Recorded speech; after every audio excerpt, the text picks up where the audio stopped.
Welcome back. This is my last video of the year. I wanted to do something special, and this guitar right here is pretty damn special.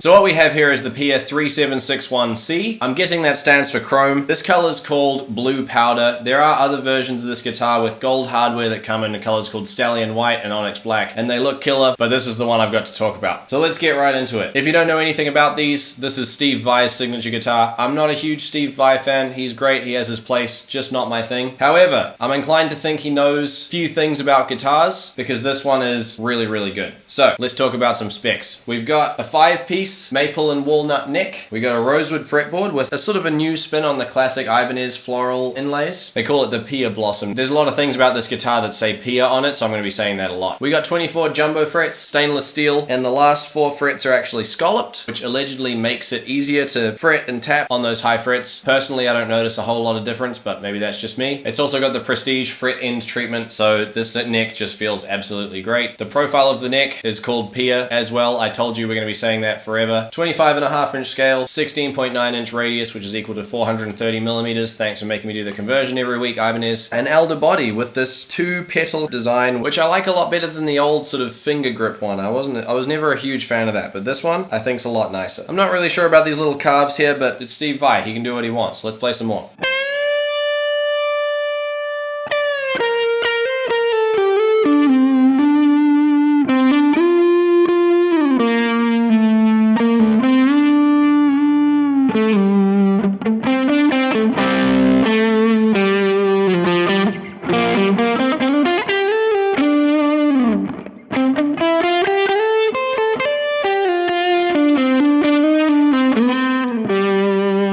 So let's talk about the hardware on this thing. Some of it's what you'd expect and some of it's quite cool and a little bit surprising. So we've got Gotoh tuners out the end. Not that it matters that much because obviously we've got an Ibanez Edge tremolo system with locking nuts and everything, and this guitar is absolutely stable. Since I've been playing it, it has just sat unchanging, which is absolutely what you'd expect from something like this, right? One thing about this guitar that I think is really, really cool is that the rear cavity where the springs are is actually magnetic, and it's got the 2 Pia Blossom pedals again. So you can just yank that right off, quick adjust of your springs, and then just slap it back on, you're good to go. And it's a nice strong magnet too. It doesn't feel like it's gonna, fall out or anything. It's quite a nice touch that I haven't seen a lot of. The other thing that I was quite surprised about with this guitar is it comes with a fantastic case, obviously. In that case are 2 tremolo arms. One is the classic sort of metal arm that we all sort of are familiar with and know and love, or not love in my opinion. And the other one's actually carbon fiber, which I've learned today is so that it weighs less, which I have to assume is appealing for some people because otherwise I guess they wouldn't do it. I wish I was a whammy bar player so I could say more about those and give you some like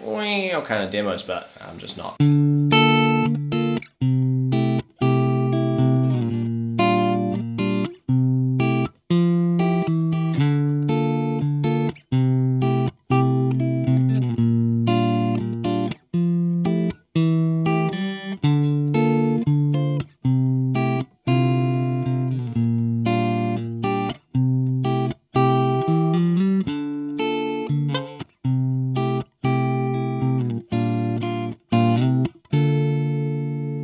Okay, let's talk electronics. This thing has custom DiMarzio pickups made for this guitar. They're called Utopia. You see what he did there.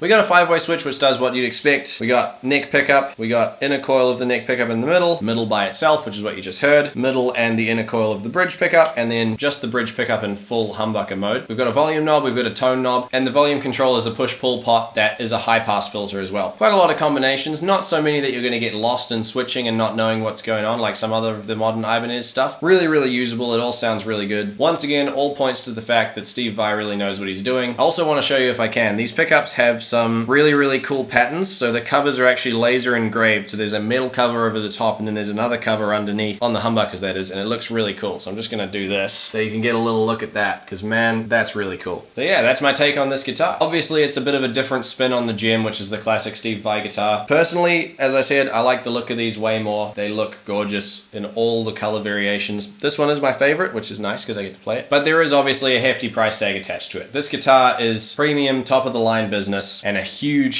thank you to Albany Music Works for letting me borrow this for the night, because this guitar is expensive enough that I felt like I needed to wash my hands before I played it. So I did. It retails for $6,500 New Zealand. That's more than my car, but honestly, it feels like that much care has gone into it. It's a beautiful instrument. Don't I really have much more to say about it. So since it's the end of the year, I just wanted to say, if you've been watching any of my videos over the past few months since I've started doing this, thanks for watching, thanks for liking, thanks for commenting. All that stuff makes me feel good. I'd be doing this anyway. I really like talking about guitars, but it's really cool to have this beginnings of a little community growing. And I mean, because I didn't know if people would be interested in what I had to say when I started doing this. So thanks for that. I really appreciate all of you watching this and commenting, blah, blah, blah, blah, blah, sappy stuff. Play some more guitar. Have a good Christmas, New Year's, and I'll see you next time.